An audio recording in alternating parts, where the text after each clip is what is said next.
Eu sou a Eli Ferraz, apresentadora do programa Não Corre Com Elas, um programa com abordagem descontraída e informativa com temas relacionados ao universo feminino, como empreendedorismo, saúde, beleza, carreira e relacionamentos. Tudo que se diz a respeito ao corre do dia a dia de quem quer empreender no Brasil. O programa Não Corre Com Elas é para todas as mulheres que buscam se inspirar em cases de mulheres reais de sucesso. Hoje, a nossa convidada é a Milene Flores, psicóloga.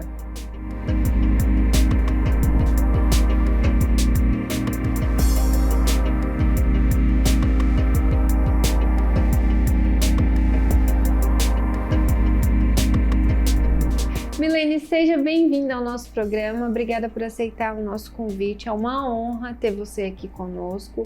Agora me conta mais como que começou a tua trajetória na psicologia e se você fez alguma coisa antes, como que você decidiu empreender nessa área. Conta um pouquinho da tua história, da tua trajetória. Primeiramente eu que agradeço pelo convite. E, bom, eu acredito que todas as áreas, né, são muito desafiadoras. Hoje em dia, cada vez mais o mercado exige mais, né, de todo mundo. Então, eu acredito que com a psicologia também está acontecendo isso. Né? Eu fiz faculdade de Direito, fiz 4 semestres e acabei desistindo porque o que eu queria mesmo sempre foi a psicologia, mas eu sempre tive muita resistência por não saber muito bem como que seria o mercado pós-formada. Né? Ainda é muito tabu, né? Agora se fala muito mais sobre a área da psicologia, psicanálise, enfim, tá? A gente conversa um pouquinho mais, mas ainda é muito tabu, é muito blur, como que é, o que faz, como faz, o que dá pra fazer. Como você acessa o profissional também, né? Então, assim, eu vejo que com a pandemia, né, isso antecipou algumas coisas da nossa profissão, nos permitiu, nos autorizou a fazer, por exemplo, atendimentos online. Então, né, você vai para todo o Brasil, para fora do país. Isso faz com que você esteja mais nas redes sociais, né? Não sei se você chegou a ver, mas na pandemia muita gente foi para as redes sociais. Sim. Que isso era um tabu também na psicologia, né? E por que tinha esse tabu?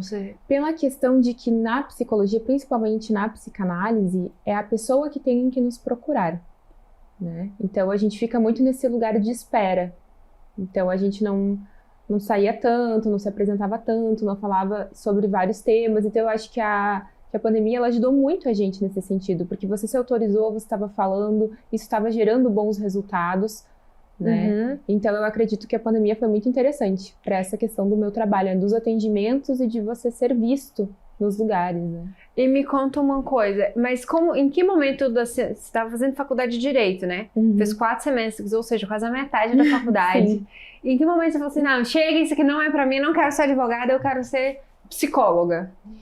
Eu sempre quis, na verdade, sempre tive muita curiosidade. Eu faço terapia desde os meus 15 anos, que foi quando eu tive um episódio bem trágico, que eu acabei perdendo meu pai. E aí eu fui fazer terapia.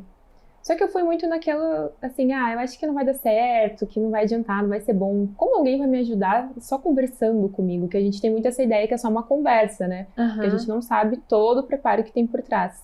E eu tive contato e realmente fez muita diferença pra mim naquele momento. Eu comecei a fazer algumas leituras, nunca mais parei de fazer, né, a terapia. E aí, mesmo assim, eu quis ir pro direito, né? Eu disse, não, eu vou tentar, é algo que a minha família já tá incluída, vai ser um caminho mais tranquilo. Mais fácil. Mais fácil. E aí eu realmente não me adaptei, realmente não gostei. E aí eu tive que encarar a minha vontade de fazer psicologia, né? E como que foi pra tua família aceitar essa mudança de profissão? Eles ficaram surpresos, porque são áreas, né? Apesar de se complementarem, em alguns momentos são áreas bem diferentes. E não tinha ninguém na minha família fazendo isso, né? Então tiveram que aceitar e descobrir apoiar. E descobrir um mundo novo também, né? A partir do momento que a família inteira é fechada só numa determinada área, uma ovelhinha sai pra fora, é um mundo completamente diferente. Você se sente frágil, né? Você pensa assim, nossa, eu tenho que fazer isso dar certo porque eu tinha todo um outro caminho que já daria e eu quis trocar. Então você sente muito o peso da tua escolha. Sabe? Mas vale a pena. E quais foram as habilidades que você adquiriu no direito, estudando direito, vindo de uma família do direito, que você percebeu que fez muita diferença na psicologia?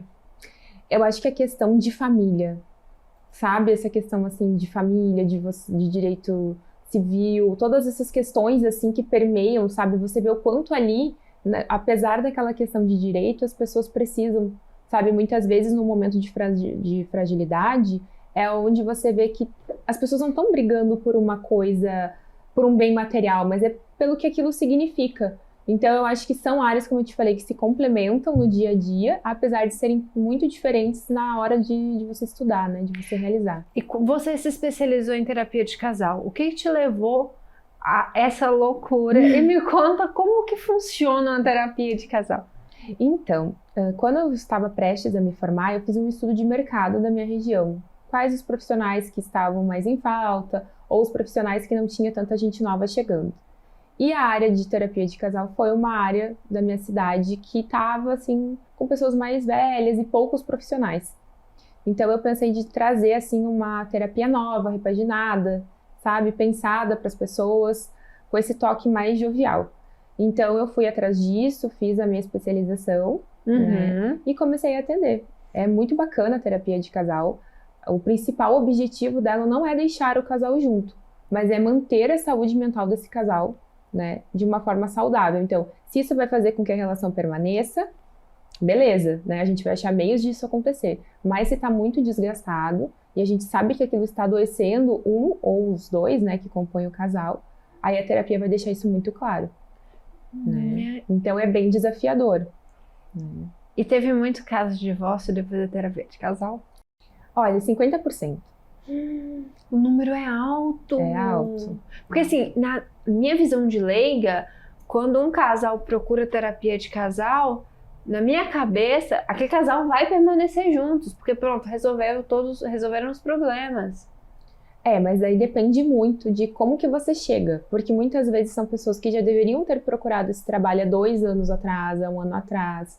Aí os problemas foram, né, foram aumentando, foram se empilhando. Então você tem um trabalho assim bem de você escavar aquilo ali, né, e tentar achar o centro de tudo aquilo. Então é um trabalho bem minucioso, né? A gente precisa estudar muito esse casal, trazer o que de fato poderia ser melhorado e começar a trabalhar. Tem casais que dá super certo, que é muito bacana de ver a evolução deles, a melhora, a leveza com que eles saem. E também tem gente que da mesma forma sai leve, mas sai cada um com a sua vida, né? Então assim, pelo menos, você fez a terapia de casal, não permaneceu junto, mas o término acaba sendo diferente. Mais leve, né? Mais com menos leve, briga, menos isso, rancor. Exatamente. Nossa. E me conta uma coisa, Milene, como que é para você empreender na área da psicologia? Você tem uma clínica? Você falou que você trouxe um método novo da terapia de casal. Qual foi esse método? Como que funciona? Conta pra gente um pouquinho. Então, eu atendo presencialmente, tenho uma clínica, juntamente com dentistas e médicos, né? Então eu estou integrada dentro de uma clínica, onde eu sou a única psicóloga de lá.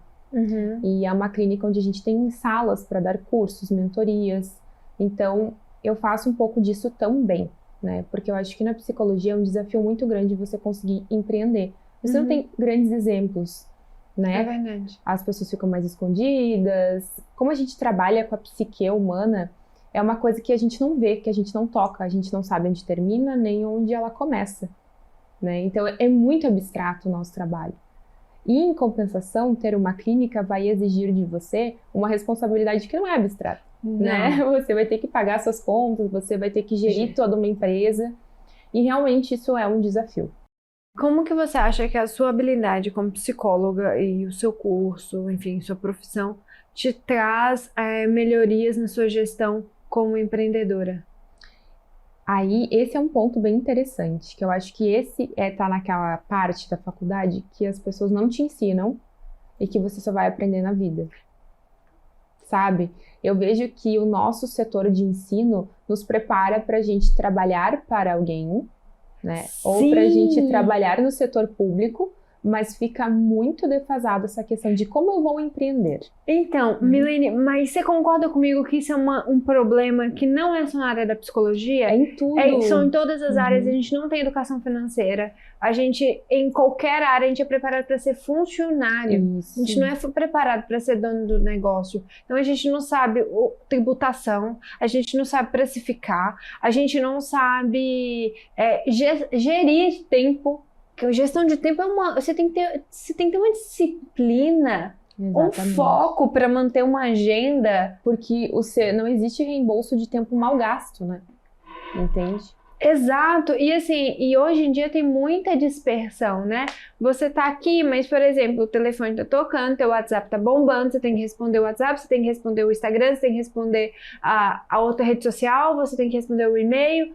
Quando viu, você perdeu 2, 3 horas do teu tempo, que poderia ser um atendimento, por exemplo, ou 1 hora de estudo, ou resolver alguma coisa, né, da empresa, e você também, com coisas banais. Então, essa questão de gerir tempo, que é uma coisa que não volta, gerir dinheiro, não se fala, é tabu. É tabu. Até hoje no Brasil, as famílias não conversam sobre dinheiro. A não ser quando já tá numa questão assim, no limite do endividamento. Aí se conversa sobre isso.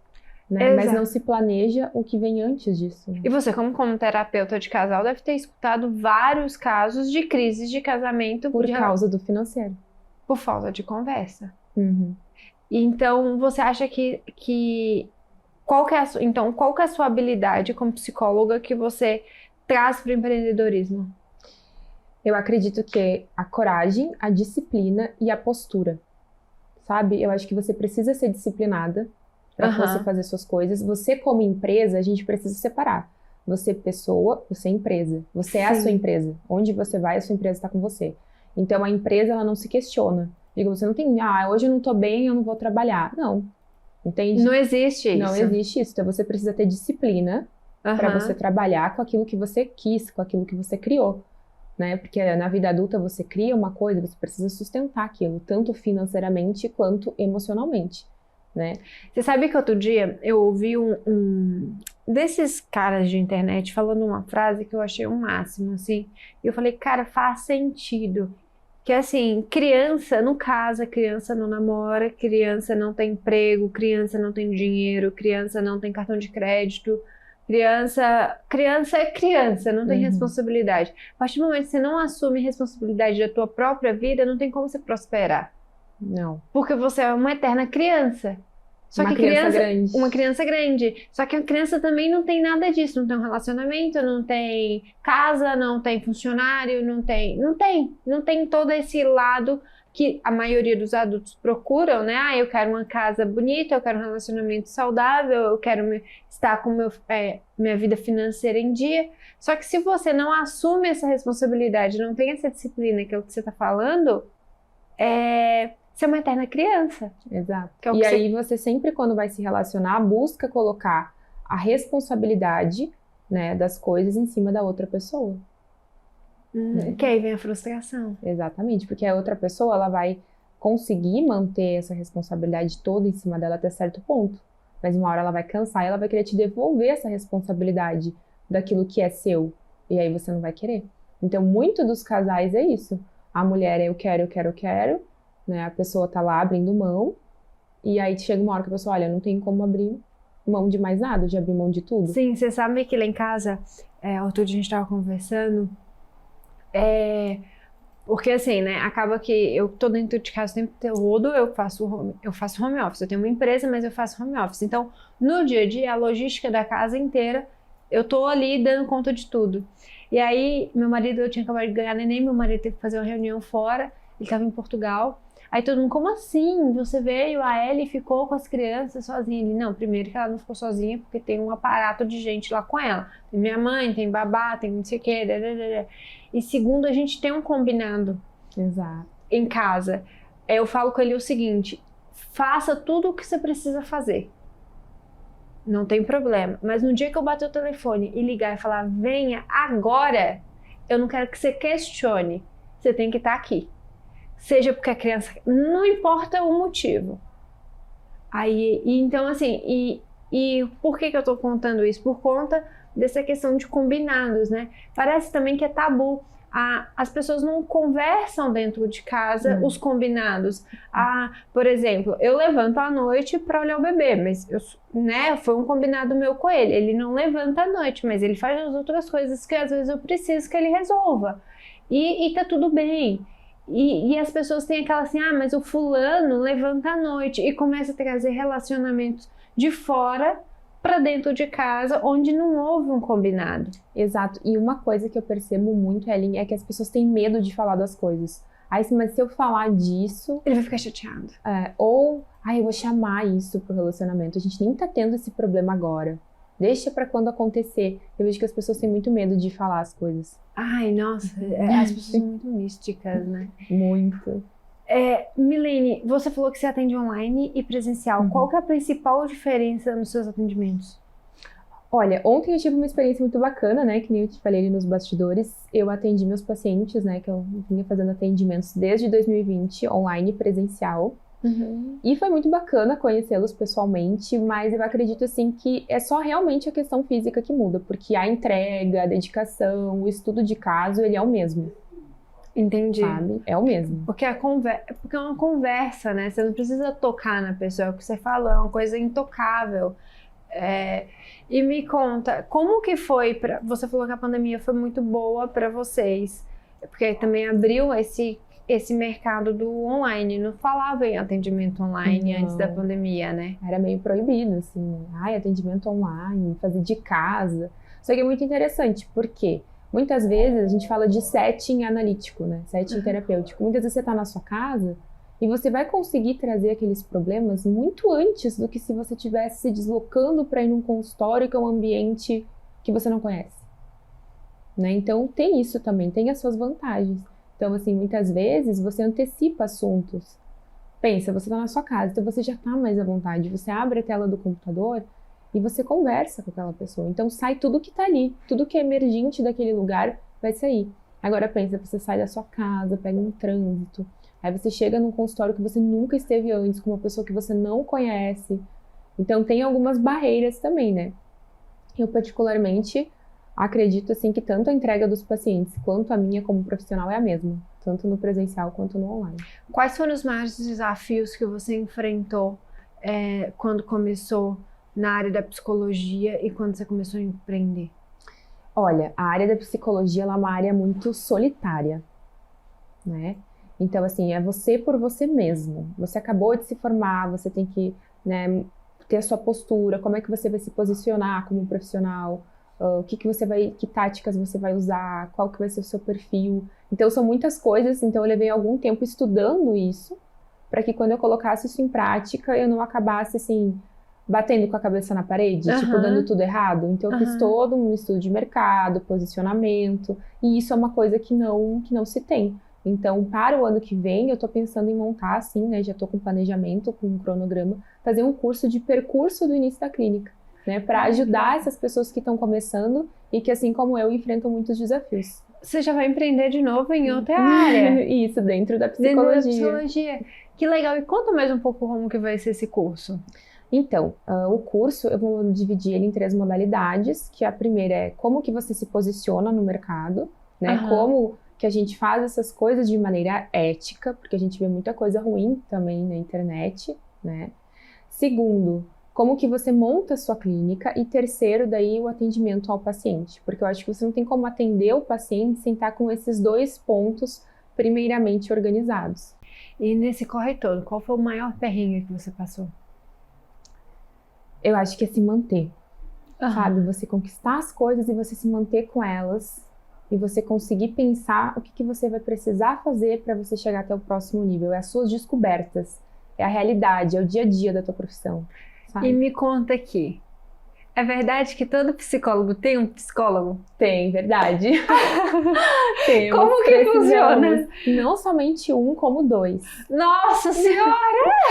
Porque pensa, eu tenho a minha vida pessoal. Sim, né? suas questões. Minhas questões. Se você vem até mim e a sua questão é parecida com a minha, como que eu vou te escutar, eu, psicóloga, empresa, digamos assim, se eu não tô com essas questões organizadas? Então, menina, eu sempre pensei nisso também. Me conta sobre isso. Porque assim, eu já tentei fazer terapia, tá? Ó, já virou a sessão de terapia aqui. Eu já tentei fazer terapia várias vezes, assim. E todas as vezes, eu falo, cara, como que essa fulana vai dar pitaco na minha vida? Se ela não vive a sua vida. Se ela não vive minha vida. E se ela tem um problema parecido com o meu, ela vai dar pitaco baseado na vida dela. Então atrás por conta disso. E todo mundo fala, Ellie, como você é louca? Eu sei que eu sou louca. Eu sou louca assumida.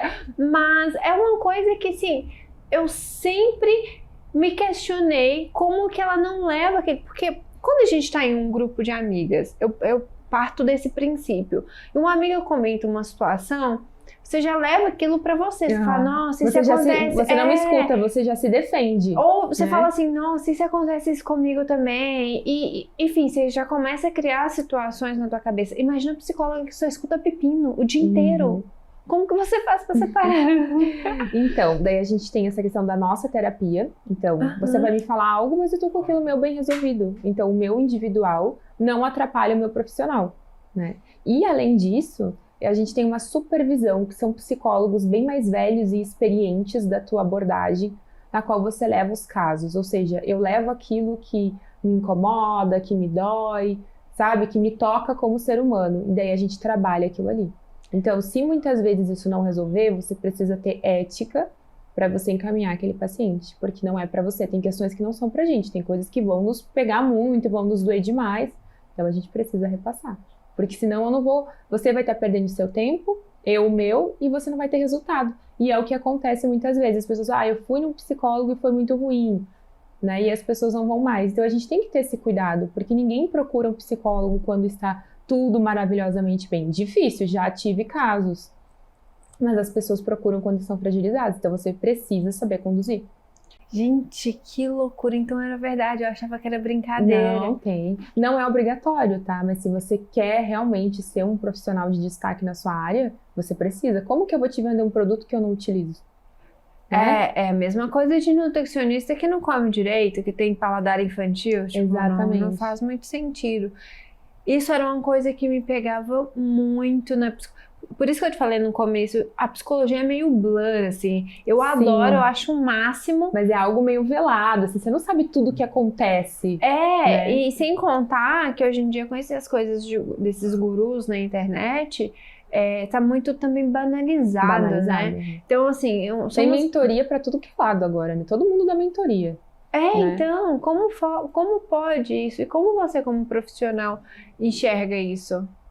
Olha, essas pessoas, eu acredito que nem concorrem, né, com a gente. Porque eles não perduram no mercado. O tempo deles é muito pequeno. Eles, né, aparecem, crescem e logo eles já somem. Por quê?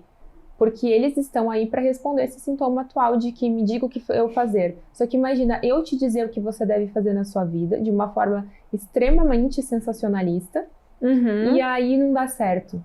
Você não vai mais. Então, eu acredito que tem pessoas, né, para todos os profissionais, público para todos os profissionais, mas as pessoas que estão, esse é o filtro, por isso que eu te digo, olha a postura que você tem que ter profissional, porque a forma como eu me posiciono, como eu apresento o meu trabalho, vai fazer com que os pacientes, os clientes certos venham até mim. Então, esse paciente que vai para essas pessoas, ele não vai vir até mim, porque o meu trabalho não é assim, não responde aquele sintoma dele. Então, por isso que é tão importante você saber se posicionar. Você acha que piorou a saúde mental das pessoas depois da pandemia? Piorou. É mesmo. Então, esse dado é verídico? Acredito que piorou porque as pessoas têm muita sede de viver aqueles anos que foram perdidos e de conquistar as coisas. Então, tem muitas pessoas que se cobram, se eu tivesse tido a pandemia, eu estaria assim hoje, então eu tenho que fazer isso, meu tempo é curto, eu já perdi 2 anos. Então, assim, o pessoal está muito acelerado, tanto que a gente tem cada vez os índices maiores de burnout, né? Eu tenho reparado também que a criançada tem sido uma criançada mais ansiosa. Claro, porque imagina, como que é a escola hoje? Você já entra com a criança, né, lá nos anos iniciais pensando na faculdade. Sim. Pensando no intercâmbio que ela vai fazer para tal lugar. Então, hoje você tem uma necessidade de aprender outras línguas. Então, parece que na nossa sociedade a criança não tem muito lugar para ser criança. A gente quer que existam crianças, mas quando a gente vê uma criança se comportando como tal, a gente se incomoda, né? Quando a gente vê uma criança num restaurante, quando a gente vê uma criança num aeroporto. Então, o quanto a gente se incomoda. Então, o quanto a gente não está preparado para essas crianças. E isso acaba gerando nelas uma ansiedade, né? Porque em algum lugar elas vão ter que desaguar tudo isso. Não, e elas estão mais adultilizadas. Eu falo que eu tenho uma de 7 que vai fazer 8. E a minha, assim... A Helena, de vez em quando eu olho para ela e falo, querida... Você tem 7 anos, você não tem 12. Quando você estiver com 12, a gente conversa sobre esse assunto. Mas outro dia, você falando que criança não pode ser criança, outro dia, assim, uns 2 anos e meio atrás, a gente estava num restaurante aqui em São Paulo, e a Helena é muito comunicativa, assim, até demais. Sabe aquela criança que ela não para 1 minuto de falar e conversa com todo mundo, ela é amiga de todo mundo, ela dá notícia da vida de todo mundo, ela é assim. E aí, a gente estava num restaurante, ela e tinha uma mesa do lado de pessoas solteiras. E não é que ela tava gritando, falando alto, não. Ela só que ela ajoelhava na cadeira, quando ela era pequenininha, para falar com a gente. Estávamos meu marido, eu e um primo nosso na mesa. E ela ajoelhava e gesticulava e conversava. E aí, de repente, a mesa do lado começou a questionar. Por isso que eu não gosto de criança em restaurante. Criança grande fala demais e faz barulho demais. E já era um restaurante aberto, não era uma coisa muito formal. Aí eu falei assim, eu como mãe fiquei com vergonha e entendi que ela estava incomodando a mesa do lado. Falei, filha, vamos falar um pouquinho mais baixo, porque você pode estar incomodando a mesa do lado. Menina, você não tá entendendo. Ela pegou com a mãozinha na cintura, olhou bem pra mim e falou, quem que eles pensam que são pra falar assim comigo que eu sou uma criança? Eles não aprenderam na escola deles que precisam respeitar as crianças, não? Eu nem tô na mesa deles, eu tô na nossa mesa, eu vou continuar falando sim. Aí eu fiz assim, aí meu marido, é isso mesmo, Helena, continua falando, vai, finge que não é com você.